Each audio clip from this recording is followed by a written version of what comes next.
কালকের খাওয়া দাওয়া ব্লগে আপাতত এটুকু। এবার ও যখন আমাকে বেগনি ভাজাটা দেবে তারপর দেখাচ্ছি আপনাদেরকে কেমন ও বেগনি ভাজছে আর মুড়ি দেয়, কেমন চা করে, সবই দেখায়। তার দিয়ে দিয়েছে বেগনি ভাজা আর মুড়ি। পূজা নিজে আগে খাওয়া হয়ে গেছে, তারপর আমাদেরকে দিয়েছে বেগনি ভাজা মুড়ি। এখানে মা শুরু করে দিয়েছে খেতে, দিদাও শুরু করে দিয়েছে খেতে, শুধু আমি বাকি আছি।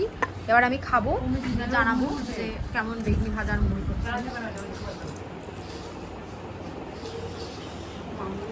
মা আমার মুড়ি মাখাচ্ছে, তারপর আমি খাবো। লঙ্কা